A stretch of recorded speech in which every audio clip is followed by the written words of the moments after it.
अस्सलाम वालेकुम व्यूवर्स की मलिक वकार मनवान आपकी खिदमत में एक बार फिर हाजिर। और आज हम डिस्कस करेंगे नेज़ल कंजेशन को और नेज़ल जो कंजेशन है इसका साइन एंड सिम्टम्स और इनका ट्रीटमेंट। नाक बंद होना, नाक क्यों बंद होता है, इसकी मतलब वजूहात क्या हैं, तो इन सभी चीज़ों के बारे में हम डिस्कस करेंगे।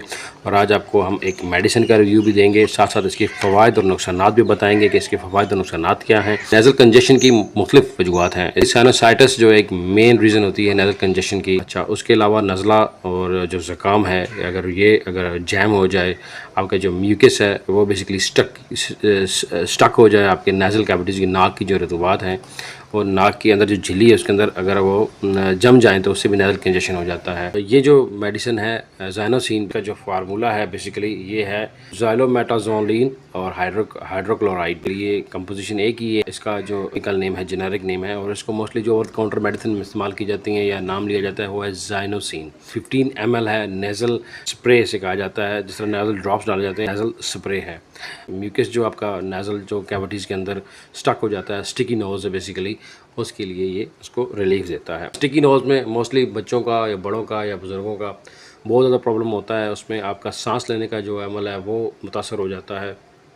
अब नेज़ल कैविटीज़ के थ्रू इनहेल नहीं कर पाते एयर, और लंग्स के अंदर साथ जो है ना आपका एक्सचेंज रेट जो है गैसेस का वो कंप्रोमाइज़ हो जाता है। चीज़ जो है ब्लड गैसेस, उनका लेवल एडजस्ट करना पाना मुश्किल हो जाता है बॉडी के लिए, और लंग्स की जो कैपेसिटी है वो कंप्रोमाइज़ होती है ऑक्सीजन इनहेल करने के लिए और कार्बन डाइऑक्साइड एक्सेल करने के लिए। तो उसके अलावा ये बहुत सीवियर हो जाता है उन पेशेंट्स के साथ जो अस्थमा के पेशेंट हो। अस्थमा के जो पेशेंट्स हैं उनके लिए बहुत मुश्किलात को सामना करना पड़ता है और ये बात का जानलेवा भी साबित हो जाता है। और उसके अलावा COPD जो मुख्तलिफ पेशेंट्स हैं जिनको क्रॉनिक ऑब्स्ट्रक्टिव पल्मोनरी डिजीज़ हैं, उनके लिए भी ये ख़तरनाक चीज़ है, क्योंकि इसमें क्या होता है कि आपका जो नेज़ल कैविटीज़ हैं वो बेसिकली जैम हो जाती हैं, ब्लॉक हो जाती हैं, तो आपको सांस गले से लेना पड़ता है। तो जब सांस गले से लेते हैं तो आपका जो थ्रोट है का लोज़दाइन और हल्क जो है ये बेसिकली हवा से खुश्क हो जाते हैं। नाक का रास्ता बंद होने की वजह से करके गले से जब सांस लेते हैं, मुंह से सांस लेते हैं, तो गले में हवा की गुजर से खराश पैदा होती है और गला खुश्क हो जाता है मोस्टली, या फिर गले के इन्फेक्शन डायरेक्टली होने का ख़तरा होता है। तो ज़ाइनोसिन एक ऐसा मेडिसिन है जो आपको काम आएगी। पाकिस्तान में तो ये 54-60 रुपीज़ का मिल जाता है। ये आपको वंस इन सीज़न आपको काफ़ी होगा। बेसिकली हाइजीनिकली भी आपकी जो मेडिसिन है इस तरह की वो एक ही यूज़ करनी चाहिए, एक ही बंदे को एक बार यूज़ करनी चाहिए। तो आप बहरहाल अपना ये पर्सनल किट में यूज़ कर सकते हैं, स्पेशली वो लोग जो एस्थमेटिक्स हों। याद रखें एस्थमेटिक्स के पास ये होना लाजमी है, स्पेशली सर्दियों में जब उनको नज़ला या फ्लू इस तरह का इशू आता है तो उसके लिए। और ये देख रहे हैं आपके इसका जो नेज़ल के अंदर इस तरीके से पफ़ दिया जाता है, जिस तरह आप पफ़ लेते हैं थ्रू माउथ, इस तरह थ्रू नेज़ल इसको इनहेल किया जाता है। तो ये आप देख रहे होंगे इसको कैप रिमूव करके, तो इसको किस तरह आपने यूज़ करना है। बिल्कुल इसको सामने रख के नाक के नीचे और हल्का सा प्रेस करना है और इसका एक नेज़ल जो है कैविटीज़ उसके अंदर इसे इनहेल करना है। तो बेसिकली क्या जाके करता है कि आपकी जो नेज़ल कैविटीज़ हैं, म्यूकस है, उसको नरम करता है और आपकी जो एयरवेज़ है उनको ओपन करता है। जो एयरवेज़ ब्लॉक हो जाते हैं, कंजेशन आ जाती है जिनमें, जो कि ख़तरनाक हैं एस्थमेटिक्स के लिए। मैं बार बार रिपीट कर रहा हूँ, एस्थमेटिक्स पेशेंट्स के पास ये उनकी पर्सनल किट में होना चाहिए, इसकी लाइफ सेविंग किट में होना चाहिए। जिस तरह स्टेरॉइड जो हैं वो ज़रूरी हैं, स्टेरॉइड लेना ज़रूरी है।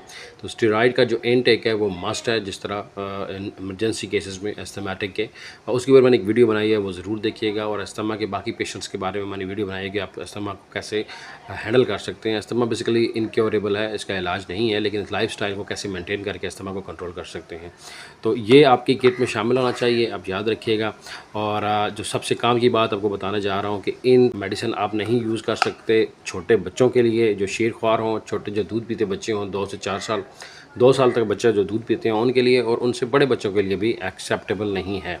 ये तकरीबन 12 साल से ऊपर के जो एज है उनके लिए यूज़ किया जाता है, क्योंकि अब जब इसको इस्तेमाल करेंगे, ज़्यादा इस्तेमाल करेंगे, या इसको आप इस्तेमाल करते हैं केयरलेसली, या जो एडवाइस है उससे अकॉर्डिंग इस्तेमाल नहीं करते, उसके एडवर्स इस्तेमाल करते हैं छोटे बच्चों में, तो कान का जो दर्द है वो इसका रिएक्शन है, एडवर्स इफ़ेक्ट्स हैं।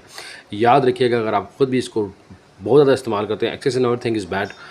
ज़ाइनोसिन बच्चों में इस्तेमाल नहीं करते, 12 साल से कम उम्र बच्चों में इस्तेमाल नहीं करते।